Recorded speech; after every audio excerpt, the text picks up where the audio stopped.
Hello.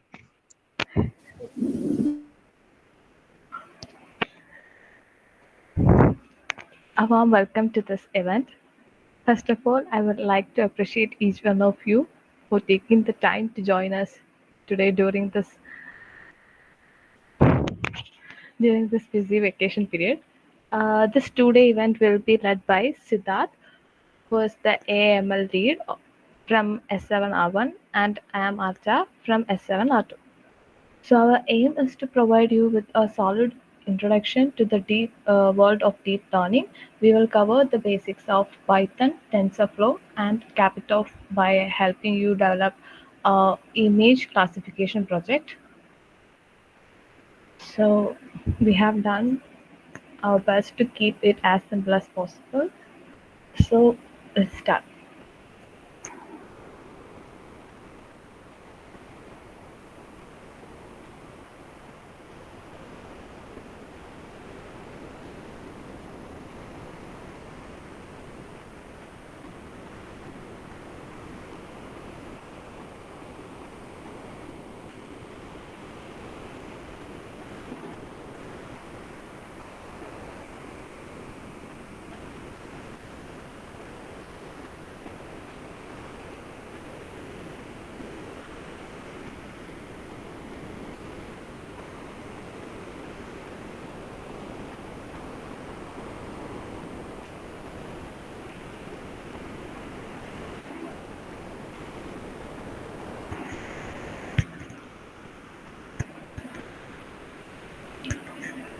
Is it visible? Yeah, it's visible. So to know what is deep learning, we should understand or we should know what AI and ML is. AI is the concept of mimicking human intelligence, that is, making a machine act and think like a human. For example, that is the virtual personal assistants like Google Assistants and Siri. Then ML is a subset of AI that learns patterns from the data. That is, we feed the machine with data, and it will learn from those data with the help of human. Then examples are spam filtering, spam filtering in the emails, and etc. Then deep learning is a subset of ML that uses neural network for complex tasks. It is mainly used in image recognition and facial recognition. Uh, then there are different types of machine learning. The first one is supervised learning. In supervised learning, the algorithm is trained on a labeled data set where the input is paired with the corresponding output label. For example, predicting the house prices based on features like size, location, number of bedrooms, where the historical data that where its prices is already known. Then we have supervised learning. Supervised learning, as the name suggests, deals with the unlabeled data and there is no supervision. The algorithm tries to find the pattern or structure in a data without explicit output labels. Clustering can be considered as an example. Uh, Here, in supervised learning, we are feeding the machine with some input data and we are labeling it, or we are informing the model that these are apples in supervised learning models. And then when we test the model with a image of apple, it will predict it as apple. While in unsupervised learning, we will feed the machine with a large amount of data with different types of fruits, and then based the machine itself will automatically identify different patterns and classify it into different fruits. Then we have reinforcement learning. Reinforcement learning involves an agent learning to make decisions by interacting with the environment. The agent receives feedback in the form of reward and penalties. For example, training a computer program to play a game. So based on the based on the feedback, whether it's a reward or a penalty, based on that feedback, the machine will train itself and adjust the strategies to maximize the reward. Semi-supervised learning is a learning that is a mix of supervised and unsupervised learning. It contains both labeled and unlabeled data. Example is classifying mails as spam or not spam. Then, what deep learning is? As I said, deep learning is a subset of machine learning that employs artificial neural network with multiple layers to model and solve complex problems. What artificial neural networks we will be discussing in the next slide. So this excels at automatically learning intricate patterns from the large dataset. Then it has proven successful in various fields like image recognition, natural language processing, speech recognition, and all. So now, what neural network is? It is a model that is inspired by the structure and function of the human brain. The basic building block of a neural network it's a artificial neuron or not. In this diagram, all these circular nodes, all the circular circles represent node or neurons.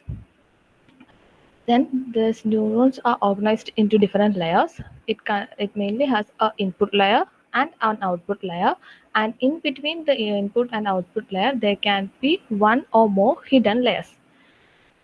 Each node is associated with a weight, and this weight represents the importance of each features. The relevance or importance of that features is what is represented by weight. And as the network learns, it will adjust these weights to get a better model. So the input layer represents the input data or the features that we give. Then the hidden layer is the intermediate layer where the network process and learn, where the network learns from the data, and the output layer is the output or the our final output or the predictions from the previous layers.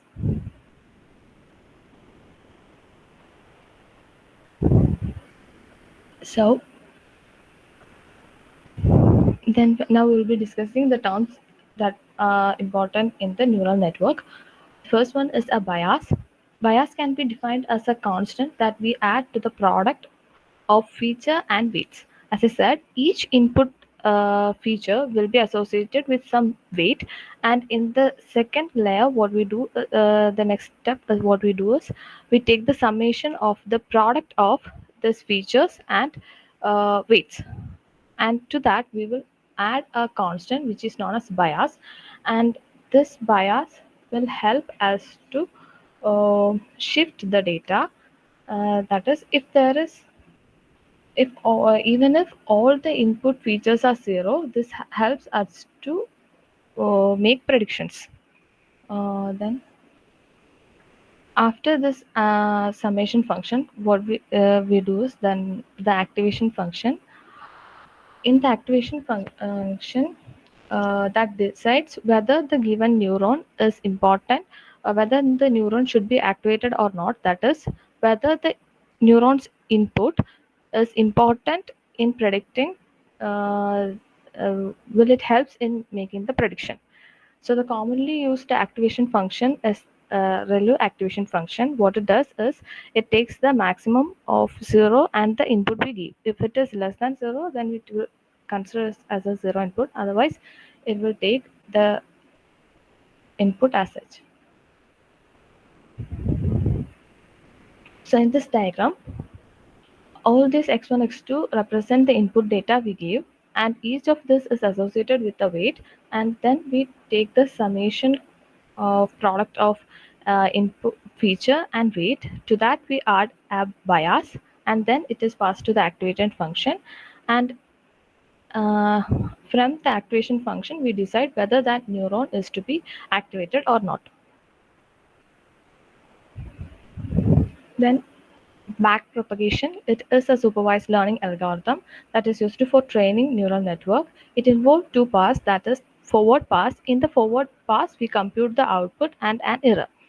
And then after computing the error, we followed by a backward pass. in which we calculate the gradient that is the partial derivative of that error. We will be computing this with respect to each weight, and this will help us to this gradient obtained from the backward pass provide information on how much the error would increase or decrease based on the adjustment of weights. Then we have loss function.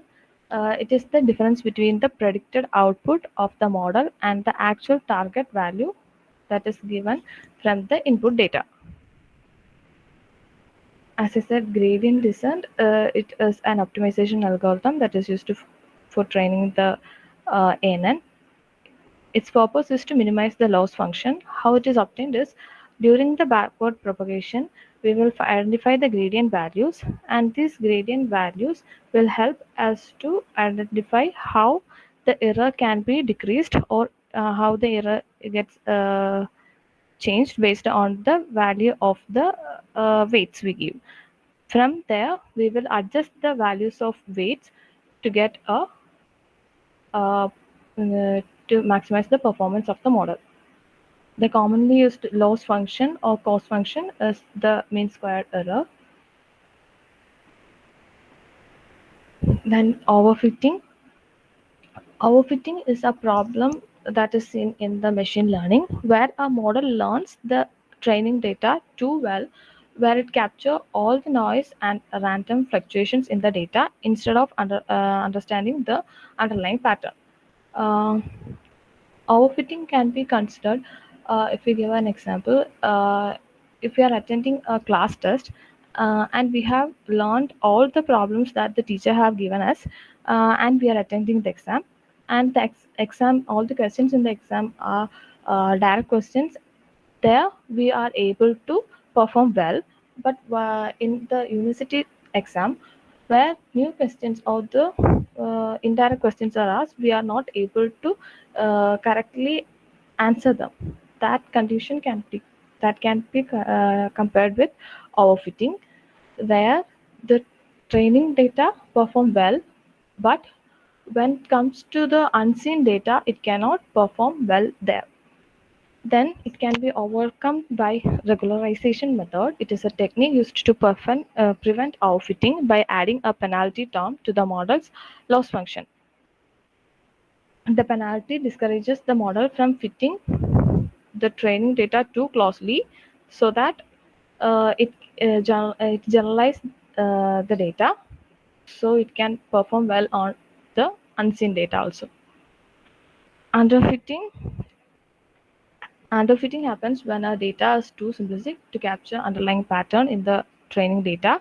That is, here the model will be performing poor in training set as well as in the uh, testing set. This occurs due to the insufficient model complexity or the lack of training. It can be overcome by giving more training to the model.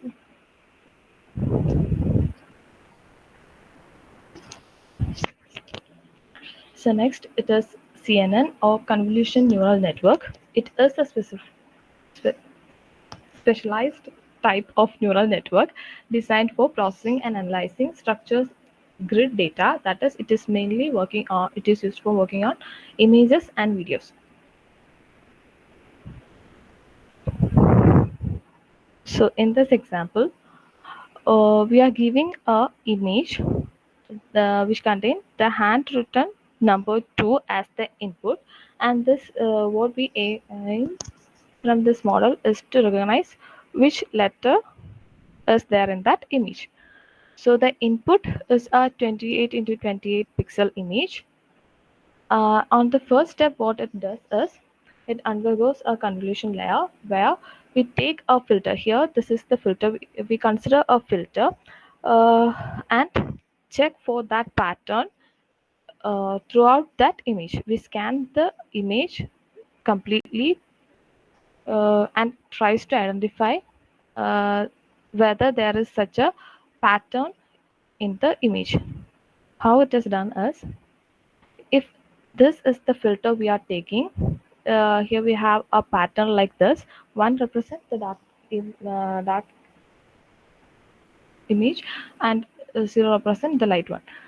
So if there is such a if we are looking for such a pattern, and this is considered as a filter, then we scan the and this is considered as the image. Here the image is a 5 into 5 pixel image, and we will scan the image. We will scan the entire image with this filter and generate a convolution feature. This is generated by multiplying each of this cells with the corresponding cells. That is, we will multiply this one with one, then with and then take the summation, and will generate the convolution feature. That is what is done in the first layer. Then we do is the pooling. It can be any type of pooling. Here it is max pooling. A pooling layer in a neural network is considered as a summarizer. It helps to do that by taking the most important information from the convolution layer. So if here we are taking a max pool, the filter is 2 by 2. So in this image, we scan the image through this filter and the mm, take the maximum value in this 2 by 2 filter. So from here we'll be taking 9, here we'll be taking 7, here it's 8 and 6. Then we get the resultant layer. So here the stride means the number of pixels that we move the filter across the input layer. That is, if we are taking stride to be 1, then we will move this filter, we will be moving it in a distance of 1, and here we are taking it as 2, so that we will take a 2 length of 2 from each filter, each image. After that, we will again do the convolution layer. What we here do is we check for another pattern or another feature, more important feature, and checks that along the image. Then after this, there is fully connected layers. What we do here is, with all these features extracted from the convolution layers and pooling layers, it is connected to different activation functions, different neurons, and then we undergo the activation function, and we choose which all output it map it to the output. That is, here the output can vary from 0 to 9, and based on the activation function, from this output we will map it to a uh, certain output. Based on the weightage of the from the output of the activation function, we will activate any of this output neuron.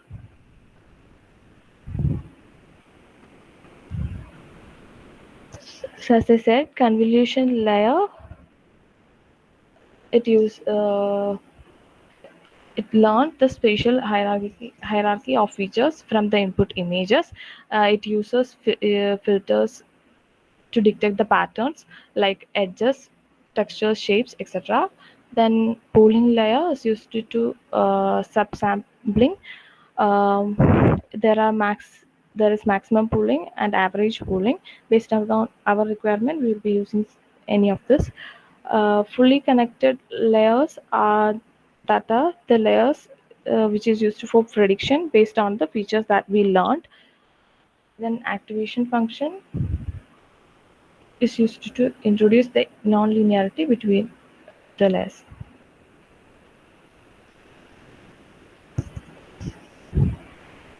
This is an example for that. Here we give a 2 as input, and first one it will be detecting the edges, then the patterns, the textures will be identified, and so on. And at the final layer, we will be getting which number, predicting which number was the input. Then in the learning process, first we will be training the data, show the network, that is we feed the machine with the input of what type of data we want. It's something like cats and dogs, etc. Then in the second one, we will be adjusting the network will be learning from the features we give, and it will adjust the values of its weight and bias in order to get a better uh, the, better performing model. Then the last one, that is prediction. It can predict if a image is a cat or dog.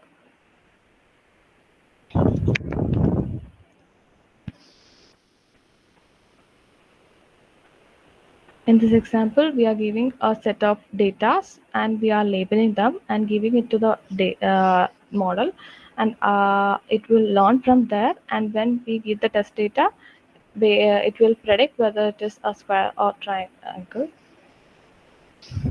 That's it.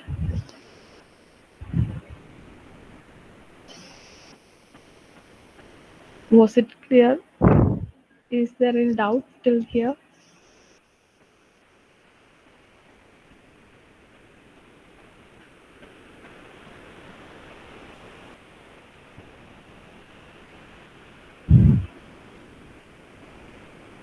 Hello.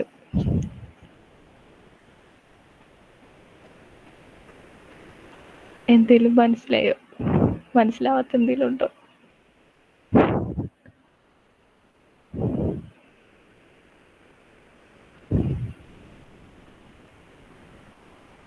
Okay.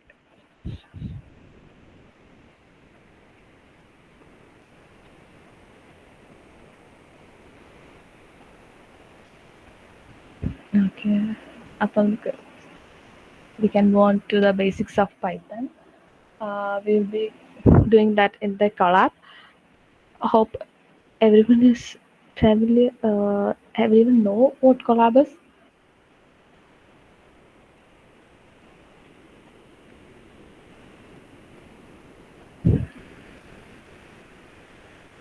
Okay. So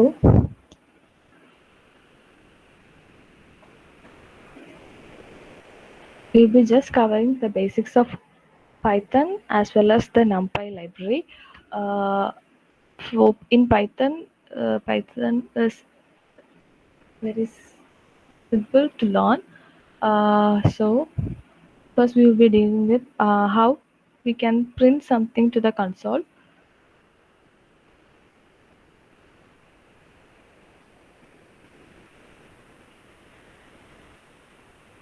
One minute.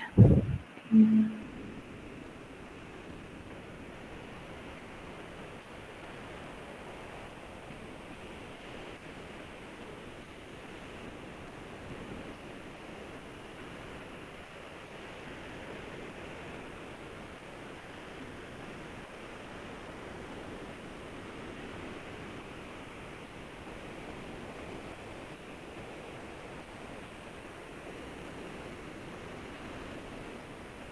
Okay. So to print something into the console, we can use the print function. Inside the curly bracket, inside the parentheses, inside quotes, if we give anything, it will be printed as such. So here I am giving the string hello world, it will be printed as such. And if I want to compute something, I can give something like this.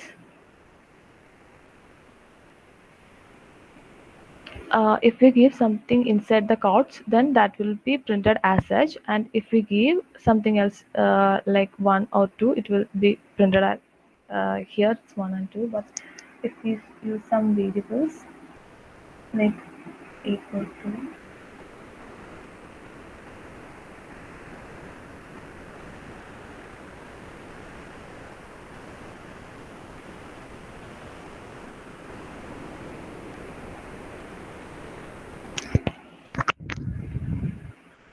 so in both the value we give inside the quotes will be printed as such, and otherwise the values inside the variables will be printed.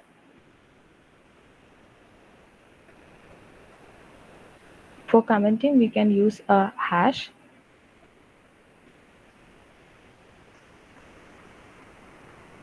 then different types of data types in different data types in Python. We have numbers, boolean, sequential sequences, then mapping and sets. So Python is a dynamically typed one. That is, the variable types are determined and checked only at the runtime. So we should not give them explicitly declare variables as integer in like other programming languages in C. We can give it directly like x is equal to 5. So it will, if we print x, it will give as 5. Then if we want to know what is the data type of x, we can use the function type. Inside the parenthesis, we can give what variable, which variable whose type we need to know. So here x is an integer one. So if we give it as we run, we get integer. If I give some string like hello,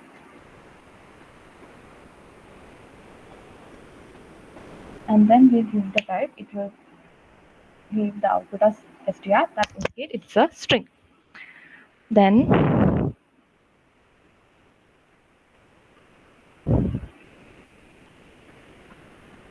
okay, here it's a string and it will return the type as string. In order to concatenate to string, we can use plus. So C will give hello plus world, that is hello world. So plus plus can be two strings can be concatenated using plus symbol. Strings are immutable. That means once we declare a string, we cannot change the value of that string. So upper is a function which will convert this string into the uppercase, but it is not. It is just printing and will not change the original uh, variable. Here we are again declaring a as upper of a. So here now the variable a will be storing the uppercase. It will be in uppercase. So to convert a variable from one type to another, we can use something like this. That is, if we give float of a, it will convert this string. So here we are giving a as 5.6, where it is given inside the quotes. So it will be considered as string. And to convert it into float, we use the function float inside that the variable a. So now 5.6 will be converted into float and stored in p.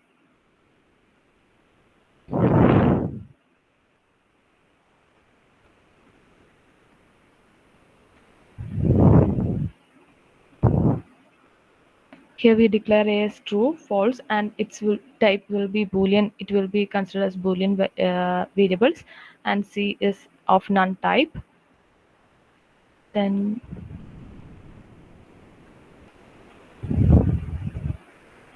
in Python, the indentation is very important when it comes to conditions and functions. So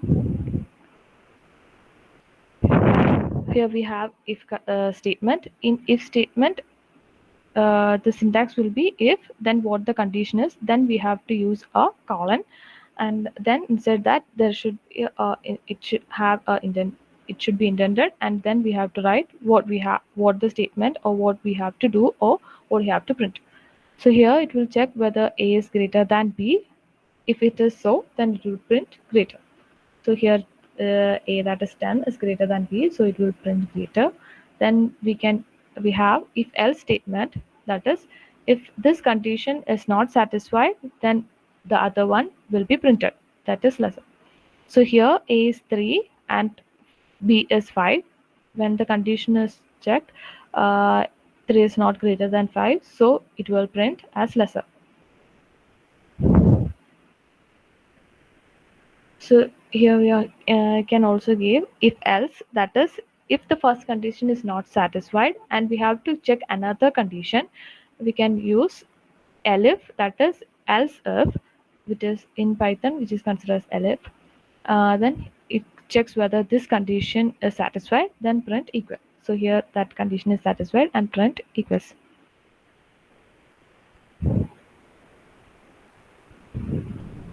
If a, that is if there is a value in a, then it will print inside a, otherwise uh, inside the else condition. Here it contain a value, so it will print inside if condition. Then in Python, we define a function using the word def, that is define, then the name of the function, followed by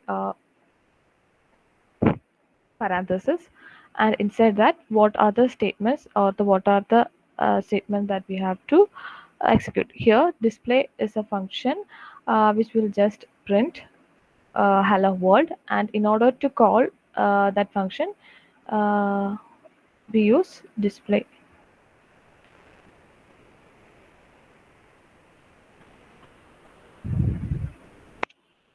If we have to give some parameters, then that can, while declaring, we should give them inside the parenthesis. Then what we pass during the call function will be replaced in this uh, string variable. Here inside this function we have called pass, that is it will not do anything, just calls and pass that function. Then here in addition, it is a function that add all the, it will returns the sum of all the parameters we give. So output here, this output variable will be containing all, it will be containing all those arguments sum when this addition function is called.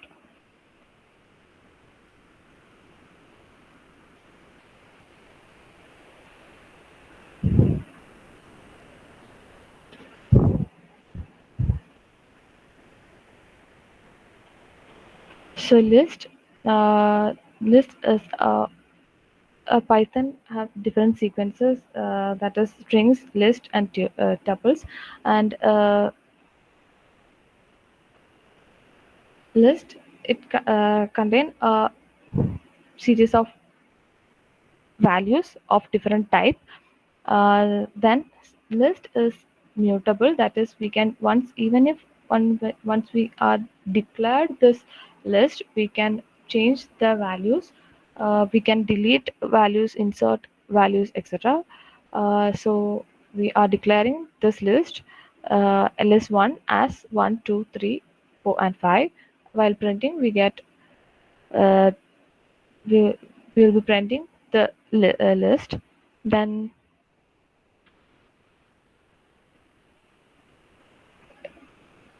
here we are accessing the value in the first index. So in list, it is in the indexing start from 0, uh, 0 till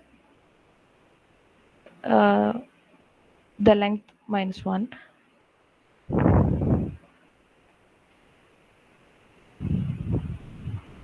So here what it does is it will print the element at the 0th index, that is 1. That is what is printed here. Then list of, then now as I said, it is mutable, that is we can change. So we are giving that at the 0th index we are replacing the value with 6. So now when we print this list, it will, the 0 or the 1 will be replaced by 6, that is at the 0th index the value is changed to 6. Then minus 1, it minus in minus 1, it indicates the last element in the list. Here it is 5, so it print 5. Then tuple, it is also a sequence of uh, values, but it is immutable. That is, once we are declaring a tuple, then we cannot change the values. We cannot delete or add any values to our tuple. So tuples is normally declared using uh, a parenthesis, while list is declared using a square bracket. So what we are doing is we are printing this tuple, the type of the one that is returning tuple. Then the we can access the element at each index using the indexing function, that is at the 0th index. What element is at the 0th index will be displayed here.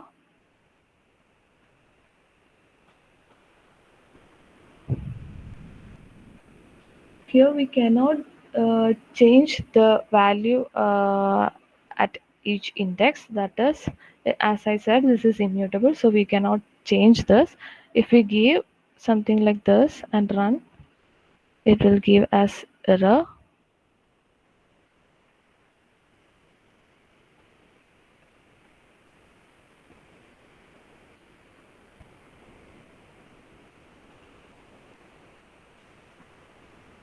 As it is immutable, so we cannot do something like this.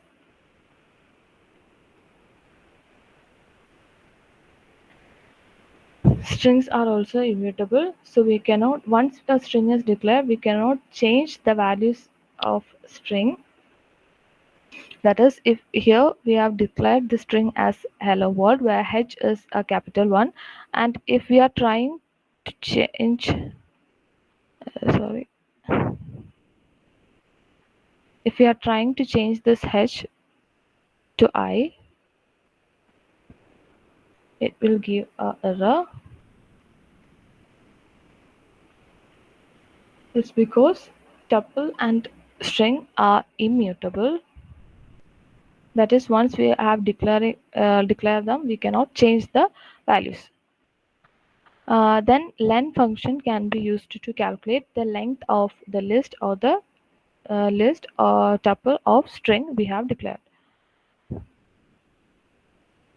So here this list consists of 5 elements and return the length as 5, and here the hello world, it contains 11 characters.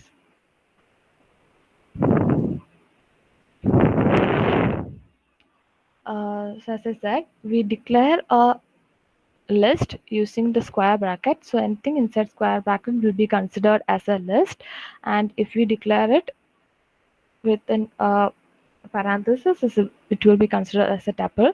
Then a list can contain any type of elements, that is, a list can contain a number, a string, another tuple, another list, none value, a boolean value, float value, anything.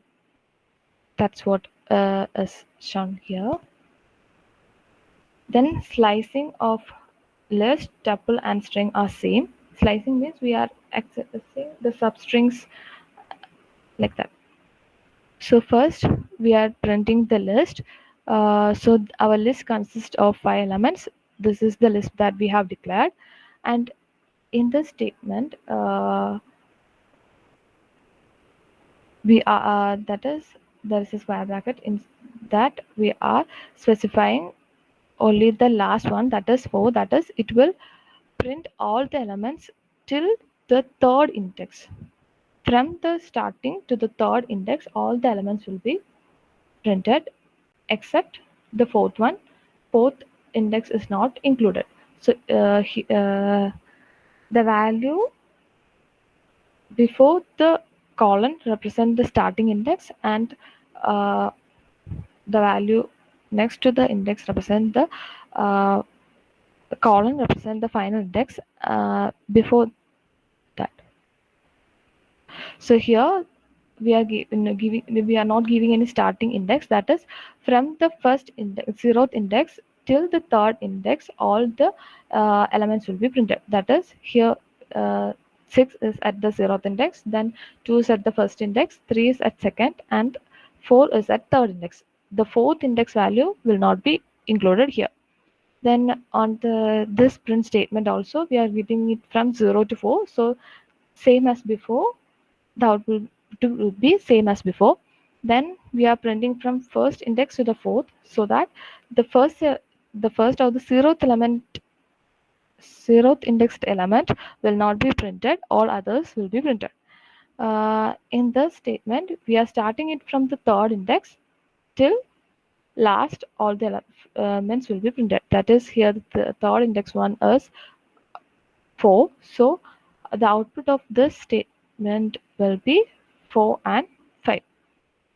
Uh, this print statement will print all the elements in the list, and this will print till the that is before the last element, all the other elements will be printed in this statement.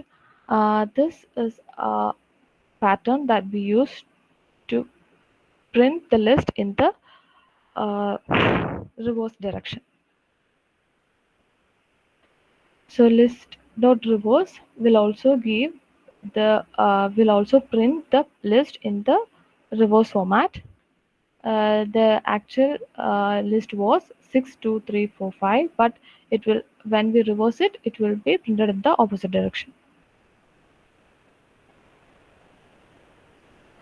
Uh, the indexing is same for tuple as well as string.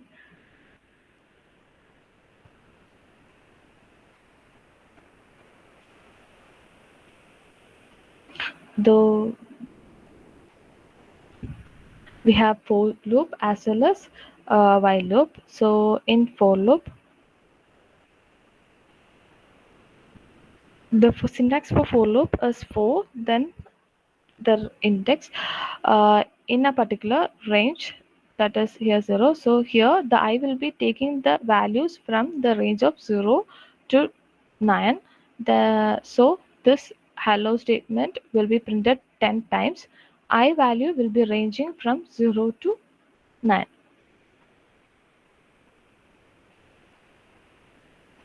So here the hello is printed 10 times. Then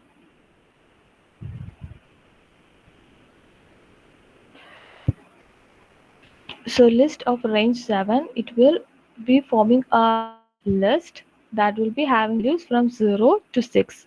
7 will not be included. It will print a list or create a list from the in the range 0 to 6.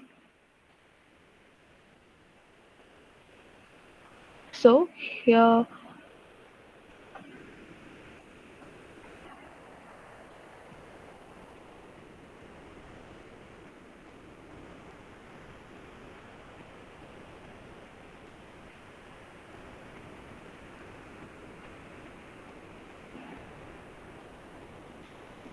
so here we have declared a list as 45326, and uh, the one which we have discussed before, it was taking a range of values. Here it will iterate through this sequence of values. Here element, it will be iterating through the values of the list. That is, it will first take the value as 5, then 4, then 3, 2 and 6.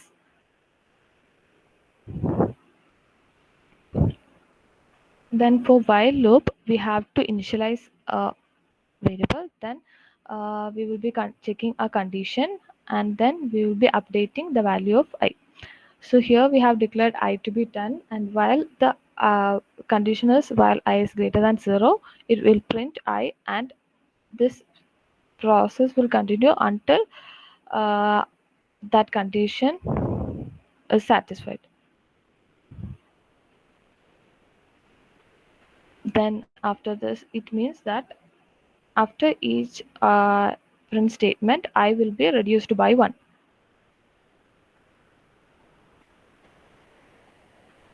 So NumPy is a library, that is a library in Python, which helps us to deal with the arrays, computations in mathematical computations in arrays. So array is a set of values which is of same type. So in order to use NumPy, we have to import NumPy. Here I am importing NumPy as NP. Then NumPy.array. will create an array of elements that is from 1, 2, and 3. It creates a 1D array, while B here I am declaring it as a 2D array. So B will be a 2D array and A will be a 1D array. So we can use the type function to know what type is A. A and B both are of array type. Then the shape, it will give the shape of the array, that is for A it will be of the shape 3, that is it contains 3 rows and no other columns. 1. Then here it have 2 rows and 3 columns.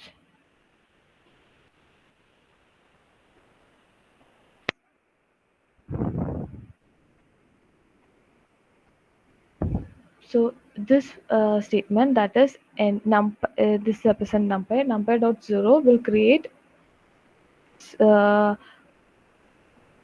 by 2 array of all of 0 values.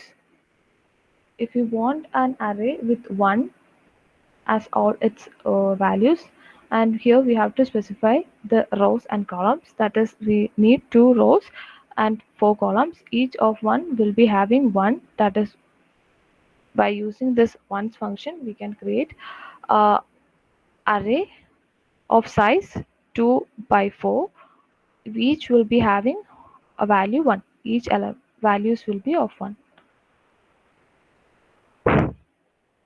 Then this statement will create a array of size 2 by 2 with all values of 7.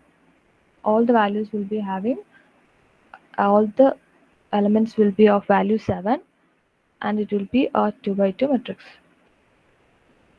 Then in order to create a identity matrix, an identity matrix is a matrix in which the diagonal elements will be 1, all others will be 0. To create that we can use a I function and specify what is the size of that matrix. So it will create a 3 by 3 identity matrix. Uh,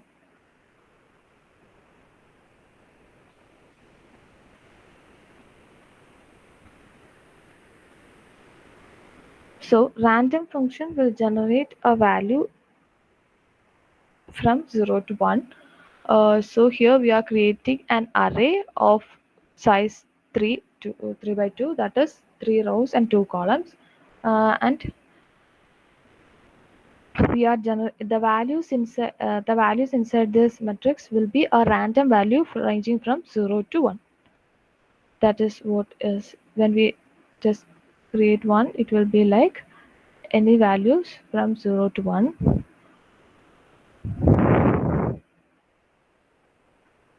This function will create a 1D array, and it will be containing values ranging from 0 to 6. Arrange will arrange the values from, it will create a list that, or array that is having values from 0 to 6. Then slicing in uh, array, it is also similar to that of what we discussed earlier, but here what we differ is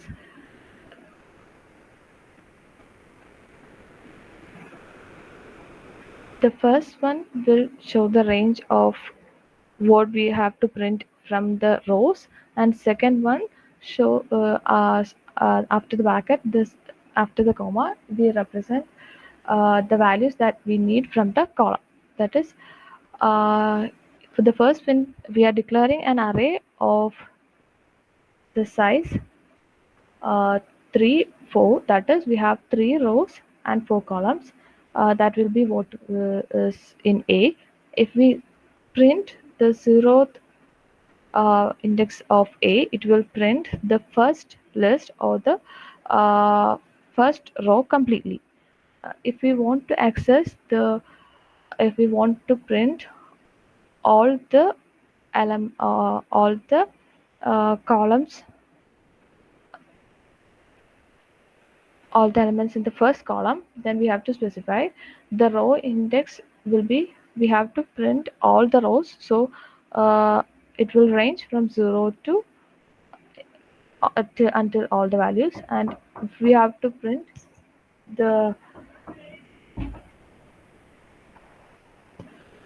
if we have to print the values, we have to print the values in the first column, so we are only taking the value till 1, so only at the index 0 will be printing here. So from all this arrays, the elements in the first column will be printed in the statement, and this print statement will print the element at the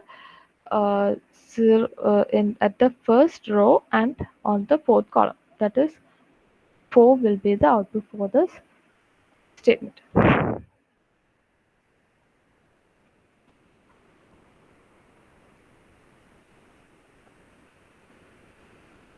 So here we are declaring B as a substring of A. So it will contain all the uh, rows in the A, that is here A have whatever uh, till 0 and so first two rows will be included, and the columns from the first and the second column. So here in this A, if we print,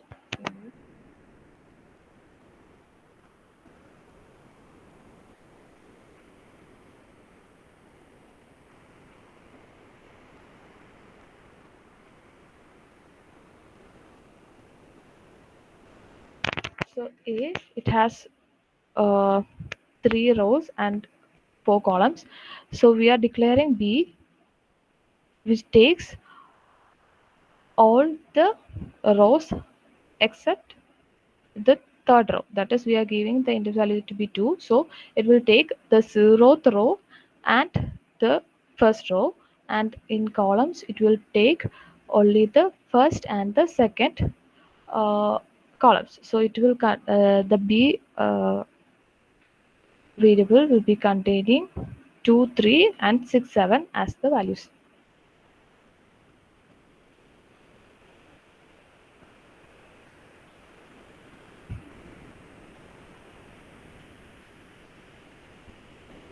Here we are printing the value at the 0th row and 0th row and the first column. That is, it will give the value to be 1. And now in B we are changing the value of 00 to 77. After that, when we are printing the value of B, once we change the value, once we modify the value in B, it will automatically change the value in A also.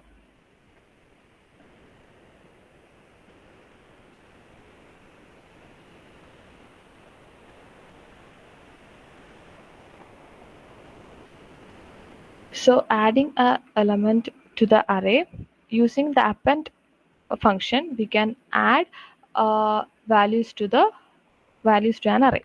So here we are declaring A as 0 when we are appending values to A. So the first parameter is the array to which we have to add the element, and next we are giving a list of elements, array of elements like 2, 3, 1, 2, 3, 4. So this will be added at the end of the A.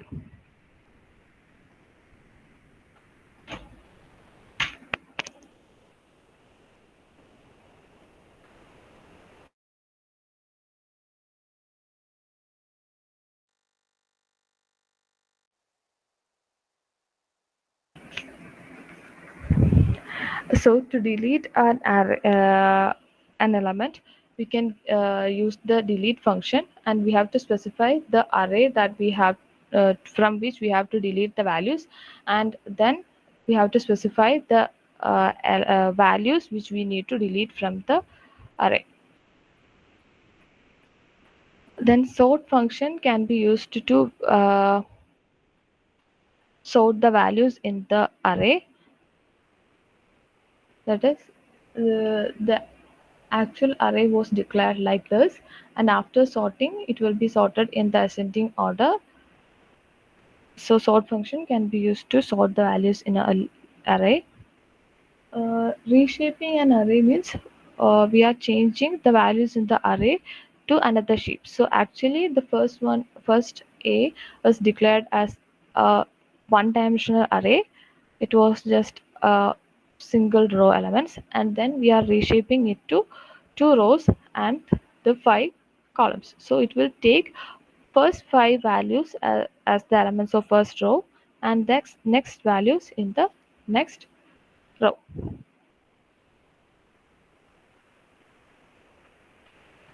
So in order to concatenate two arrays, we use the function concatenate. So here we have B and C, and then we are declaring A as the combination of B and C. Then concatenation of D uh, will concatenate these two arrays and store it in D.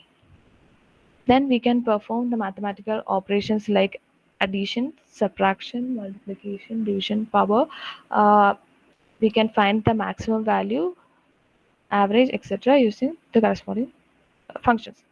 This add function will return uh, will add the arrays that we specify. That is, here we are specifying B and C, so it add the corresponding values in both the arrays and return 4 and 6. That is, it add 1 to 3 and 2 to 6 and return that in A. Subtract function will just subtract 1 and 3, 3 from 1 and 4 from 2. That is, uh, minus 2 that will be stored in F, and multiply function will multiply the corresponding elements in this two array. Divide will do the division. Power, uh, it will be 1 raised to 3 and 2 raised to 4 will be stored in I. Yeah, that's all.